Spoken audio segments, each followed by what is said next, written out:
amigas, sejam todos bem-vindos, internautas. O Grupo Espírita Caibar Schutel recebe a todos com muita satisfação. Hoje nós vamos iniciar o estudo deste livro, escrito pelo patrono da casa, Vida e Atos dos Apóstolos. Caibar Schutel escreveu este livro enquanto estava encarnado, em 1932, como nós vamos ler o prefácio. Aqui nós vamos ver de uma forma bastante compacta, mas bastante profunda também, o que foi a vida dos apóstolos em função das igrejas, na fundação das igrejas, lá na origem após a ascensão do Cristo. Então vamos ao prefácio do livro, como eu disse, escrito em 3 de outubro de 1932, onde Caibar Schutel diz o seguinte: Vida e Atos dos Apóstolos é uma compilação dos Atos dos Apóstolos, comentada e ampliada com dados históricos que ele então conseguiu obter sobre a vida dos apóstolos naquela oportunidade, 1932, e a ação dos apóstolos com o auxílio dos Espíritos, mensageiros de Deus.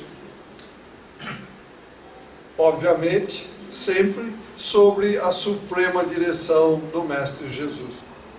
Esforçamo-nos dizer o quanto nos foi possível para dar nesta obra uma interpretação espiritual sobre a doutrina que os discípulos de Jesus anunciaram e pela qual viveram e se sacrificaram.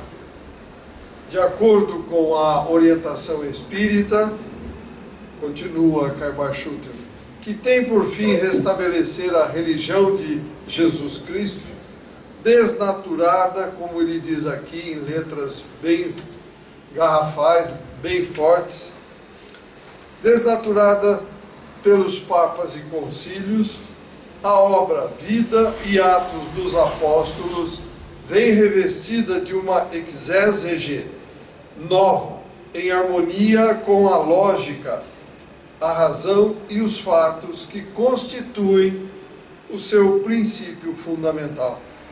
É uma obra didática para os estudantes do Novo Testamento, que, dizer, estamos certos, encontrarão nesta obra novas luzes para se aproximarem da verdade e, bem, se orientarem no caminho que vai chegar a Jesus, o supremo autor e consumador da fé. Vida e Atos dos Apóstolos foi escrita ao correr da pena em 1 mês e 5 dias, diz Caibar, numa época de lutas intestinas que ensanguentaram o solo paulista. Estamos falando de 1932, época da Revolução Constitucionalista. Por isso ele fala aqui em lutas intestinas que ensanguentaram o solo paulista. Os leitores devem encontrar nesta algumas lacunas que nos teriam passado desapercebidas. Além disso, a nossa incompetência intelectual não nos permitia fazer obra de mestre, mas esforçamo-nos, tanto quanto nos foi possível, para, dóceis às inspirações dos caros espíritos que dirigem o nosso movimento, expor com clareza e precisão aquilo que sabíamos sobre os apóstolos, bem como fazer um estudo sintético das elucidações doutrinárias, pondo de lado dissertações inúteis e logomanias vãs. Se esta obra, conclui Caibar Schutel, alcançar o fim ao qual se destina, isto é, esclarecer, de certo modo, a vida e os atos dos apóstolos, e guiar, mesmo que seja uma única alma para Deus, nós, nos daremos por felizes. Matão, 3 de outubro de 1932. Então vejam, Caibar se esforçou para trazer para nós, de uma forma mais clara possível, o que ocorreu desde a fundação, a ascensão do Cristo, quando ele deixou definitivamente a terra, com a Casa do Caminho, a primeira casa que acolhia os necessitados em Jerusalém, e as demais que foram sendo fundadas. O que é que esses apóstolos encontraram pela sua frente? Qual foi o trabalho?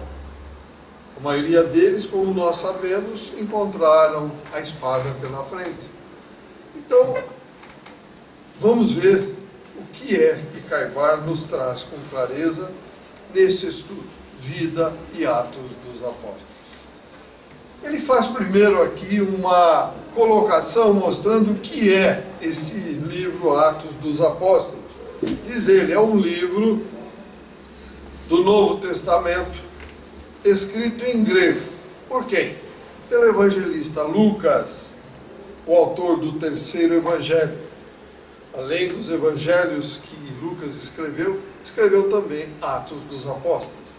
Este livro contém a história do cristianismo desde a ascensão de Jesus Cristo até a chegada de Paulo em Roma, segundo dizem, no ano 63 da nossa era.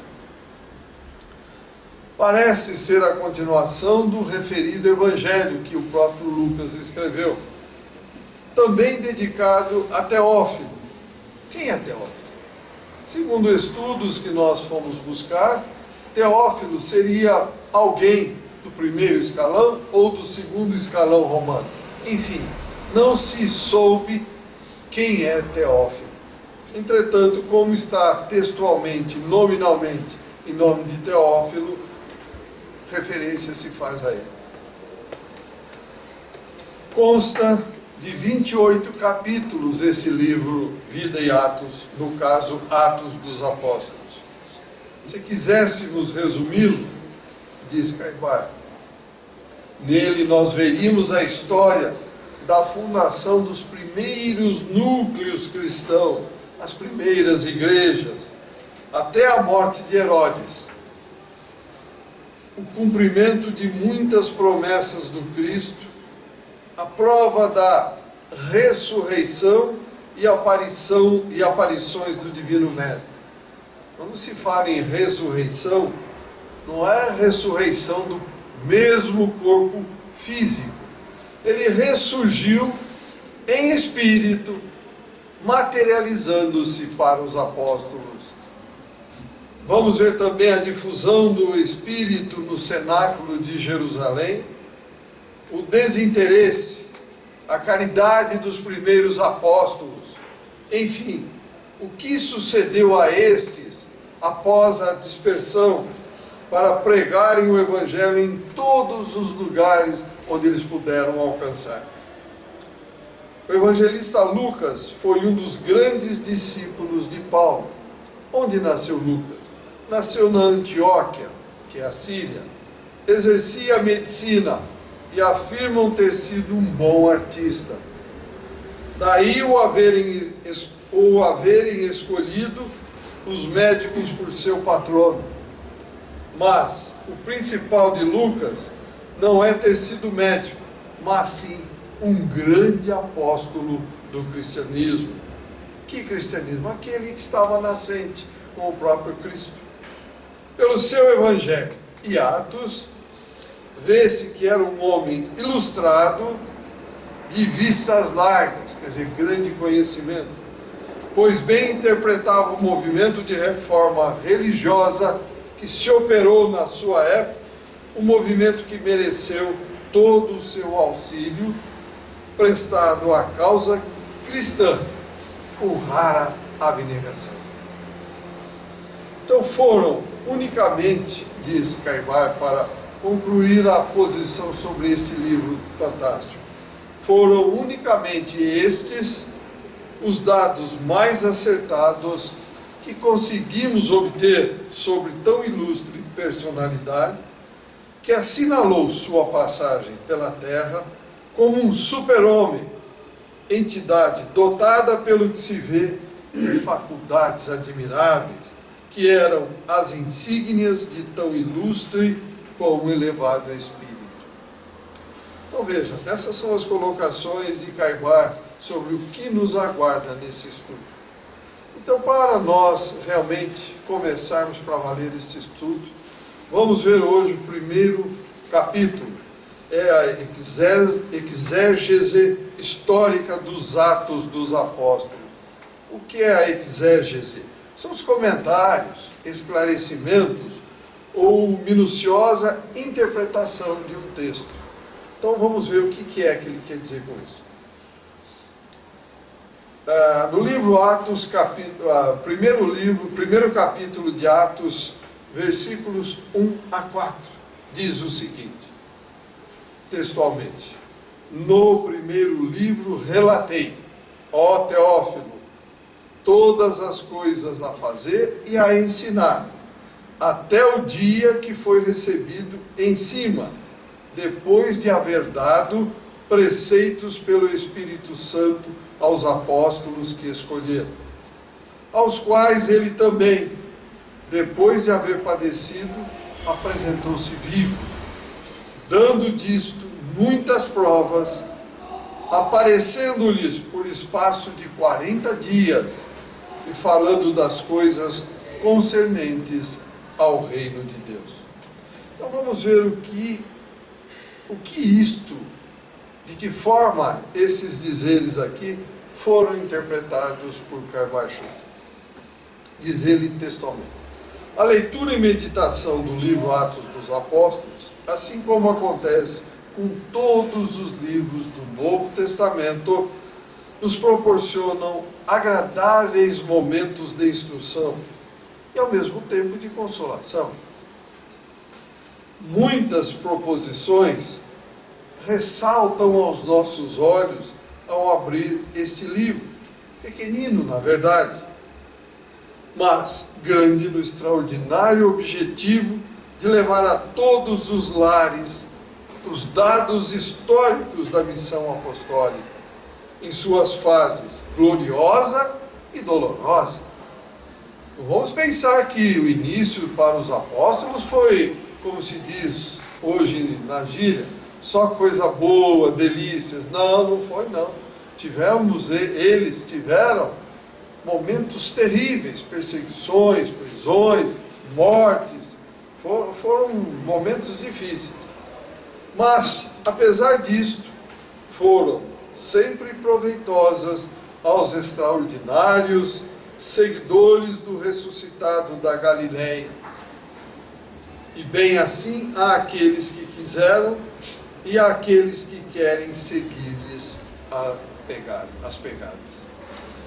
Então, vejam vocês, vamos ver coisas fantásticas. Nós queremos ser cristãos? Nós queremos ser seguidores do Cristo?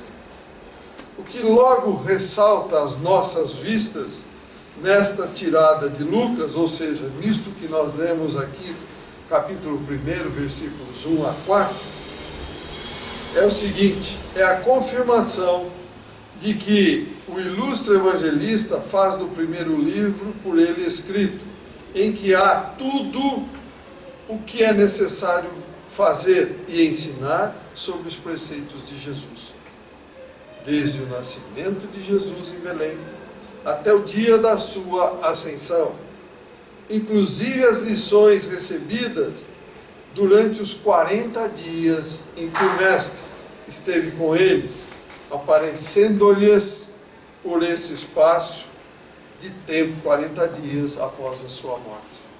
Então vejam bem, Cristo não ressuscitou em corpo físico. Ele ressuscitou em espírito, mas de que forma? Mas o espírito não morreu também, não morre jamais.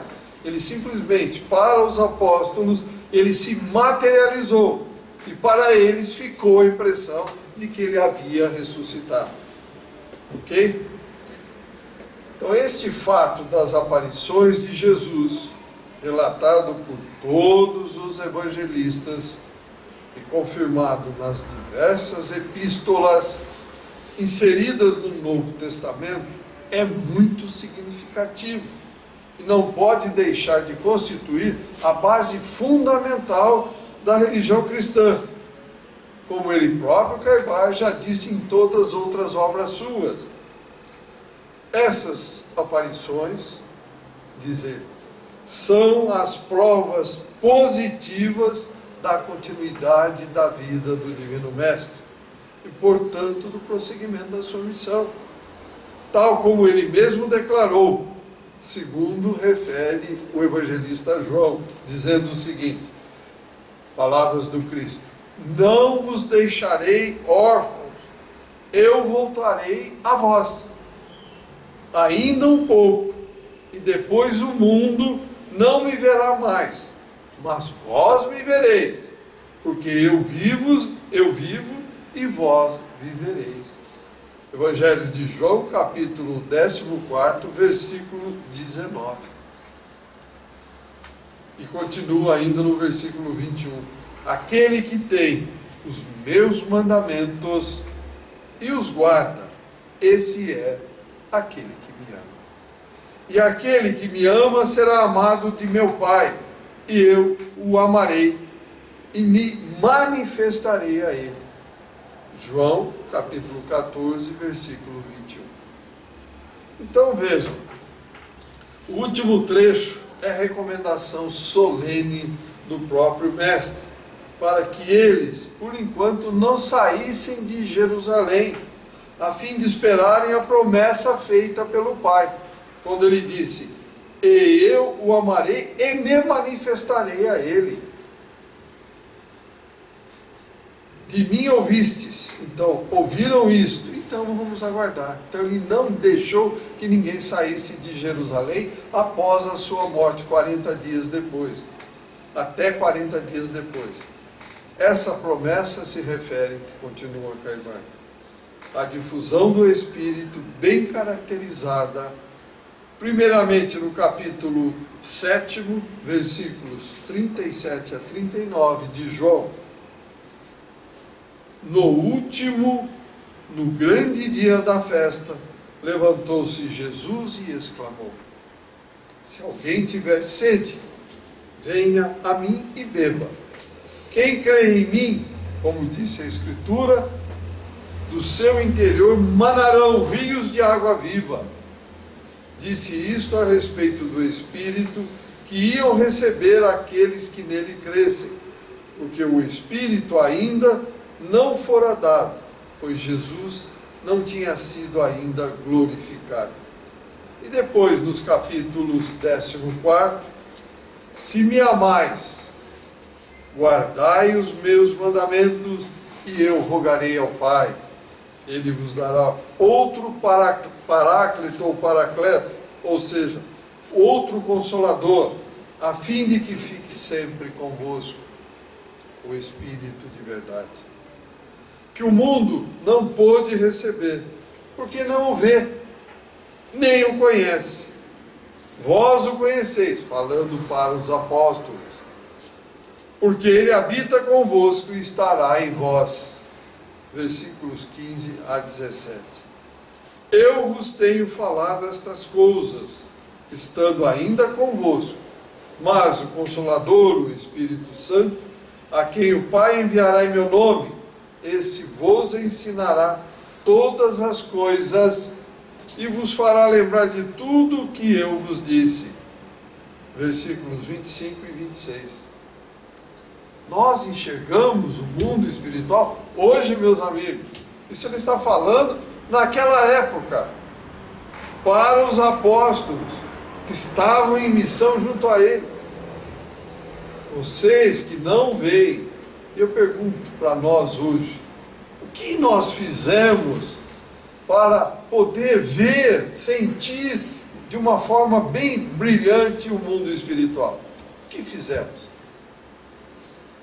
Veja, repito, espíritos em missão, o próprio Mestre tinha dificuldade, nos ensinou, mandou o Consolador, que é esse que nós estamos lendo. E nós nos preparamos? Continua Carvalho, capítulo 15. Quando, porém, vier o Consolador, que eu vos enviarei da parte do Pai, o Espírito de verdade, que procede do Pai, esse dará testemunho de mim. E vós também dareis testemunho, porque estáis comigo desde o princípio. Versículos 26 e 27. No capítulo 16, ele ainda diz o seguinte: ainda tenho muitas coisas que vos dizer, mas vós não as podeis suportar agora.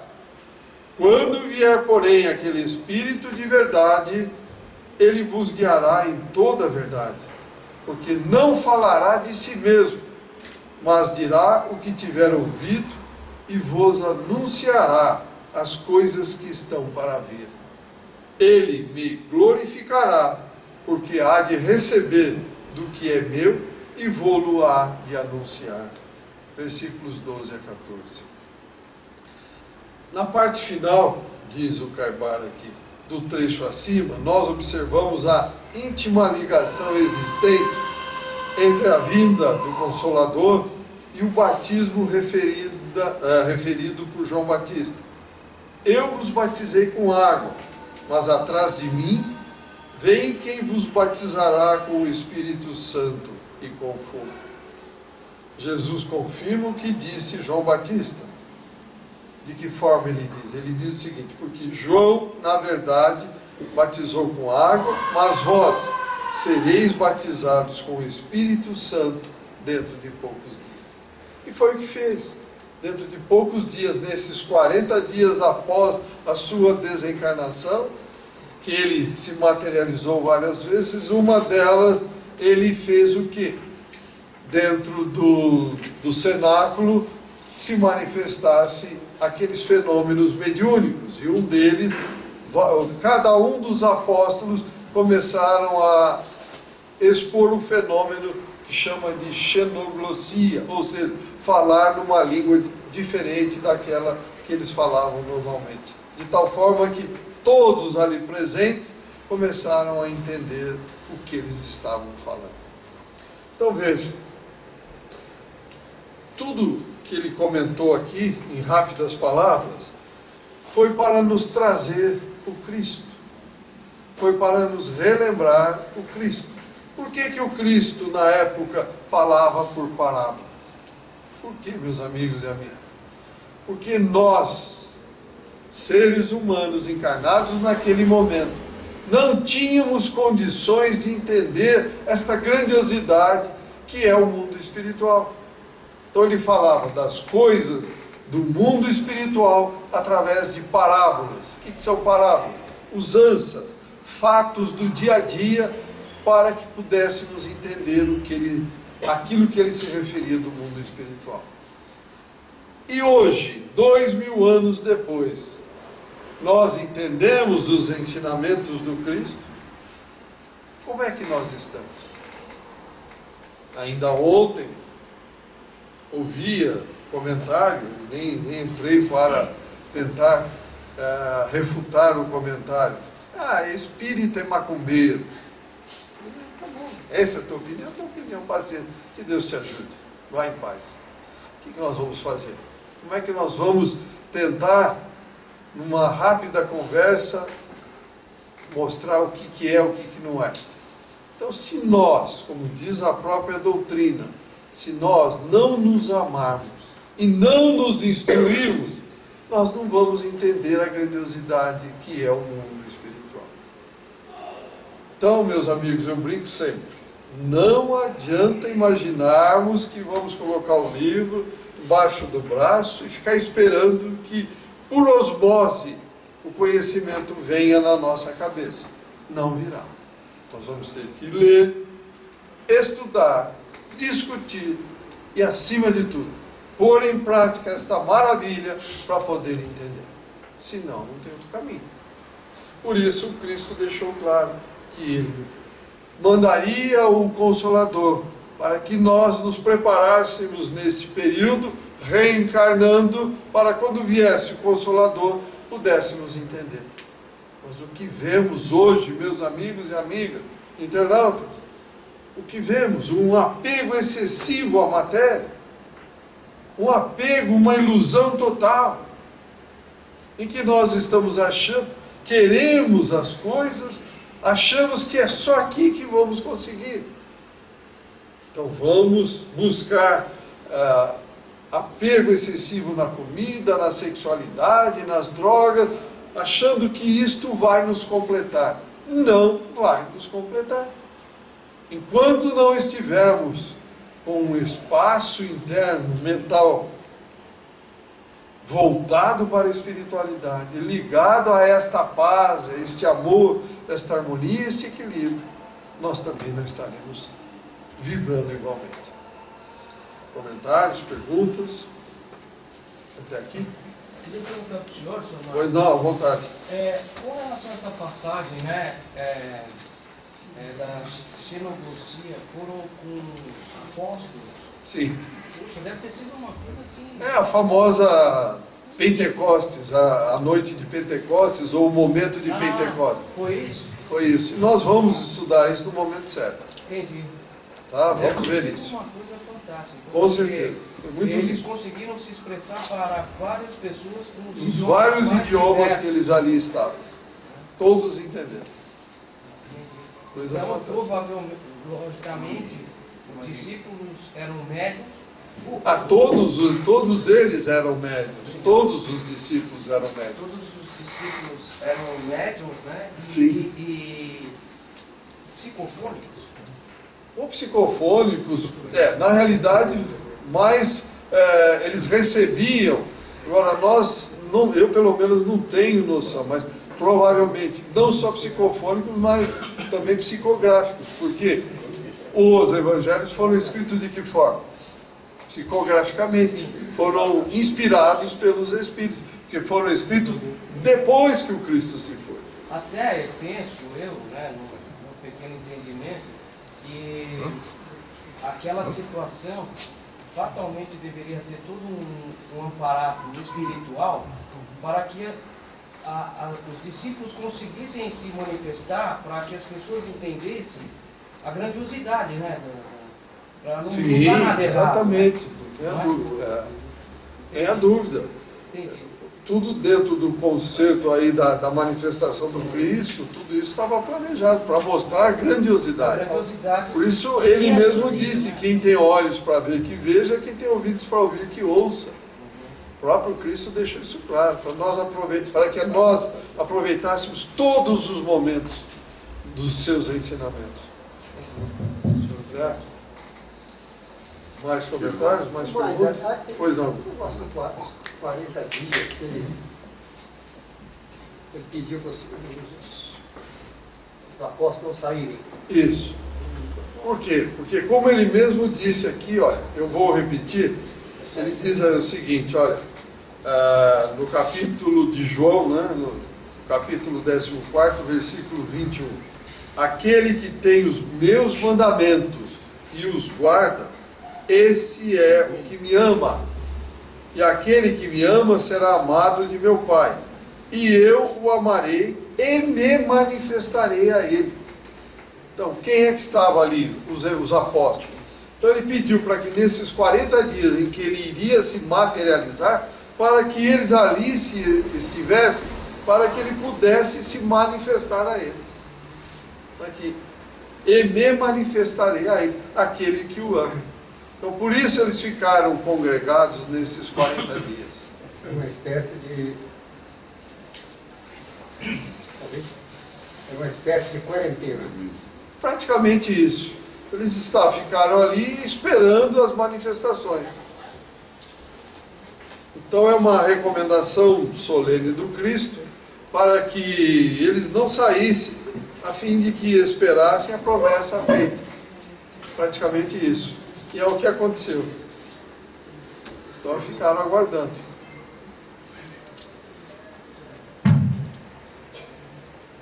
Mais comentários? Mais perguntas? Então vamos ao segundo capítulo. Pelo menos vai dar para a gente começar. Se não der para concluir, no próximo encontro a gente reinicia outra vez para que não percamos o fio da ideia. Então nós vamos ver aqui Atos dos Apóstolos, capítulo 1, versículos 6 a 11. Eles, pois, estando reunidos outra vez, perguntaram: Senhor, é agora porventura que restabeleces o reino de Israel? E ele lhes respondeu: a vós não vos compete saber os tempos e as épocas que o Pai fixou por sua própria autoridade, mas recebereis poder ao descer sobre vós o Espírito Santo. Aqui, olha, já aproveitando, recebereis poder ao descer sobre vós o Espírito Santo. Esse é o momento Pentecostes, que vai acontecer logo na frente.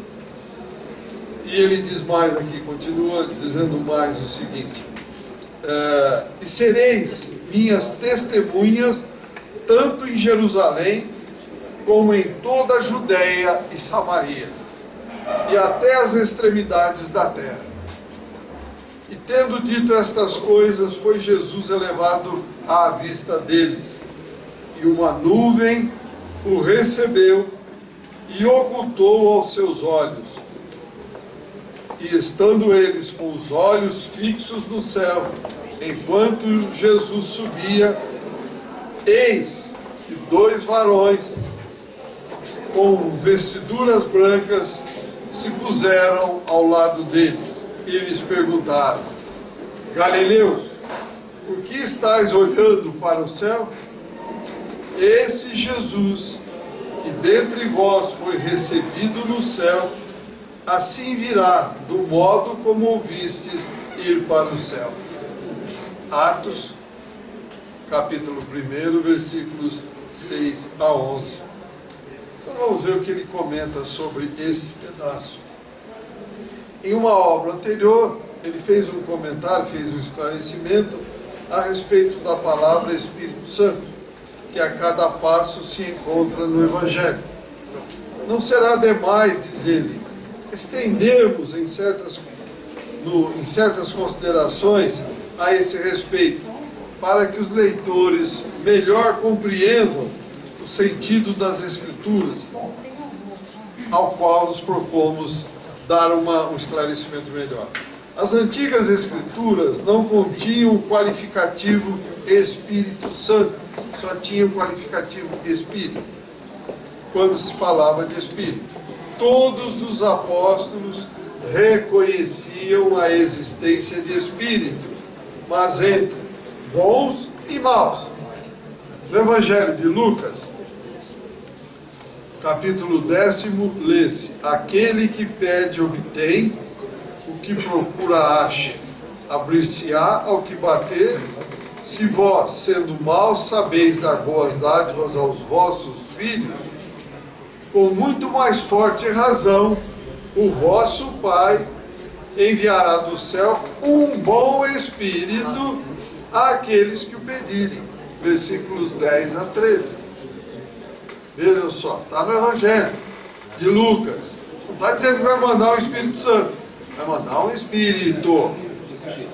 Foi só com a tradução das antigas Escrituras e constituição da Vulgata, que é a Bíblia que nós temos hoje, que esse qualificativo Espírito Santo foi acrescentado. Obviamente, diz Carbar aqui, com o intuito de fortificar, ele pôs entre aspas, o mistério da Santíssima Trindade, tirado de uma lenda hindu, aventado por comentadores das Escrituras, da Bíblia, que desde logo após a morte de Jesus, viviam em querelas, em dissensões, em discussões sobre modos de se interpretar as Escrituras. Esse tema, Trindade, é que foi proclamada como artigo de fé pelo Concílio de Nicéia no ano 325 da nossa era, após ter sido rejeitado por 3 outros concílios realizados anteriormente.